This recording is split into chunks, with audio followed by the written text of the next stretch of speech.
they can be beautiful, lush, green, expansive, and they can just as easily be an eyesore, brown with dying grass everywhere. Either way, I'm not a big fan of lawns. Hi, I'm Gardener Scott, and I discuss everything gardening so that you can become a better gardener. Today, I'll tell you why I don't have a lawn.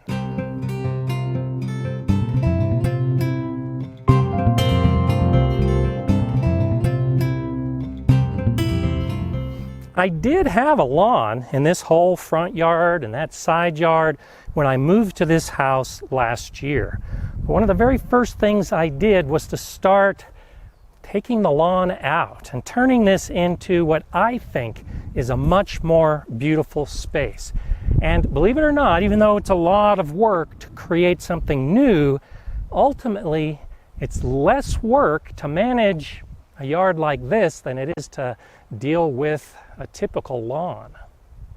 I'll go ahead and acknowledge right up front that lawns can serve a purpose, and for many homeowners it is a happy place. I grew up with lawns. My brothers and I would play croquet and frisbee and baseball and football and everything else on the lawn, and you just can't do that in a space with bushes and flowers and mulch everywhere. So I get it. But there are many other aspects to a lawn that I think are just not necessary. And I'm going to spell those out to you so that you can make a more educated decision, whether you're going to work hard to have your lawn or maybe kick back a little bit and enjoy a beautiful landscape without the grass. The Great American Lawn is a relatively recent historical event. The roots of lawns go back to the 17th century in Europe. And that's when nobility were trying to show each other just how rich they were. So they created huge gardens and expansive lawns because it took a lot of manpower to manage them. Imagine without a lawnmower how much work it was to cut grass. Well, fast forward a few centuries to the 19th century when the lawnmower was invented and suburbs were just beginning to get their start in the United States. Then the idea was borrowed from Europe.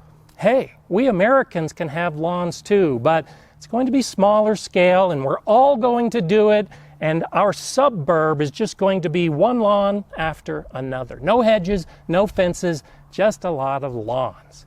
And then you jump forward into the 1940s and 1950s when Levittown was developed and every house came with a lawn. So it was just expected that if you lived in the suburbs, you had a lawn. And that mentality has proceeded over the decades ever since.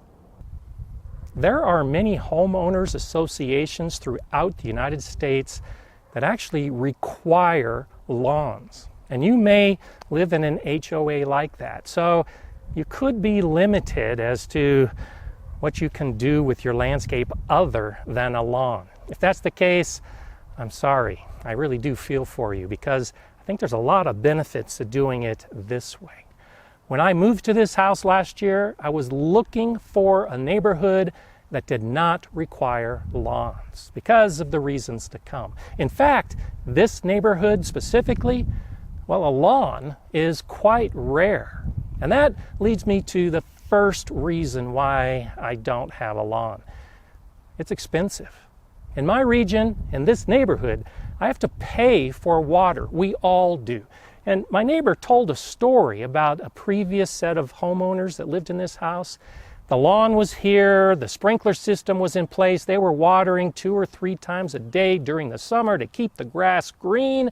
And at the end of that very first month, they got a water bill that was almost $500. That's what it takes in my area to raise a big, beautiful, lush green lawn during the summer. Well, they liked lawns so much that they moved rather than deal with that expense every month. Well, I also don't want that expense. And when you selectively choose your plants, the types like this one, a silverberry that doesn't require much water at all, Well, I'm spending less than $5 a month on this entire front yard. And we don't really get much rain at all. When I drive through the rest of my neighborhood, everybody else is doing the same. There are no lawns. There's a lot of rock, there might be some trees, there might be some bushes, there's a lot of bare dirt, but there aren't the lawns because it's just too expensive for us to do that. I'm the kind of gardener who likes to work with nature and not against it. And I've said this in many of my other videos and demonstrated it. Well, a lawn really isn't working with nature because there aren't many places where you have low-cut grass in front of houses that grows naturally. So to get what we want, that big, lush, green growth, we have to spray a lot of synthetic chemicals. You have to put the pesticides on it so the insects don't eat your grass. And you have to use the herbicides to kill those broadleaf weeds. And you have to use fertilizers because the grass is in place for years and years, sucking out the nutrients from the soil, which is probably pretty poor to start with. So you have to put a lot of the synthetic fertilizers on just to keep the grass growing green.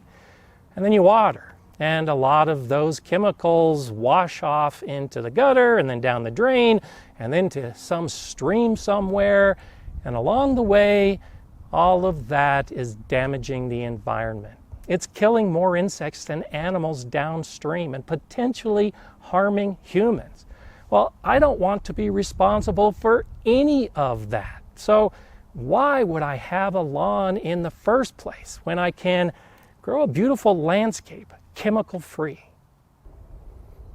I'll admit that I find lawn care therapeutic. It takes a lot of work, but I actually like doing work outside to make my landscape more beautiful. So when I had lawns, I did all the work myself. I never hired a lawn company. If it needed to be aerated, I rented an aerator and did it myself. If it needed dethatching, I rented a dethatcher and did it myself. All the fertilization, all of the pesticides and herbicides, I did it all myself.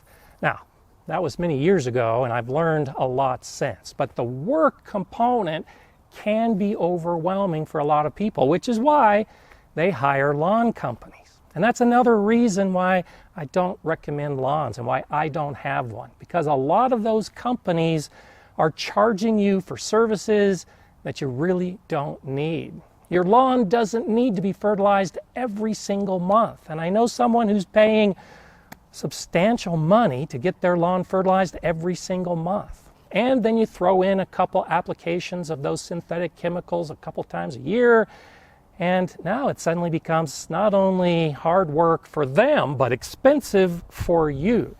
So I do the labor in other ways, in creating a landscape that I can still get that therapeutic value. Instead of pushing a lawnmower, I can just soak in the beauty and watch the insects and enjoy the flowers and the grasses and everything else that's growing where there used to be a lawn.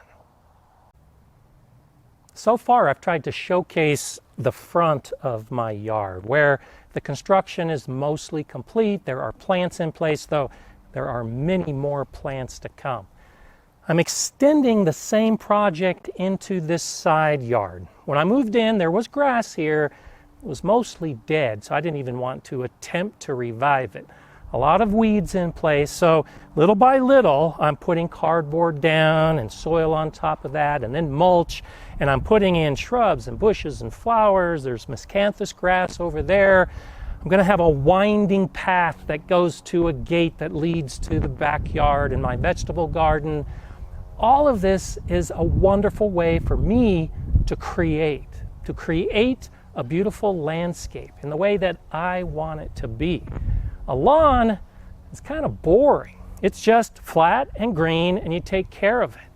Well, if you can get involved with developing your landscape design, it's a wonderful feeling as you're doing it, but especially when you get it complete and you can remember back to what it used to be and then what it has become. I mentioned earlier how my brothers and I used to play outside on our lawn, And we do it every day for hours and hours. And that could be a reason to keep a lawn. But you don't have to have a lawn to get kids outside interested and active. My grandkids have actually helped me paint some rocks as plant tags in this landscape. And when they come over, they look to see where the rocks are, because occasionally I'll move them around. And as you may have seen in some of my other videos, they love getting down close to the plants, looking at the insects and picking the fruit. This plant right here is a currant bush. That's currant too. Next year, I expect lots of fruit on these currants. Your landscape doesn't have to be one type of plant. You can actually put edibles in your front yard. So now when the kids come over, not only can they enjoy the strawberries and the tomatoes and everything else in the back, they can actually walk through this space and enjoy some currants in my front yard. My intent is not to convince you to rip your lawn out and put in a landscape like this. Though, if you chose to do that, I would be in full support of that conversion. When I moved into this house, the lawn wasn't in very good shape to start with, so it was a really easy decision for me to go ahead and do this type of conversion. If I had moved in and the grass was in place, and if I didn't have to pay for water, and it really did add to the attractiveness of the yard, I might consider keeping a lawn, even though I really prefer this type of landscape.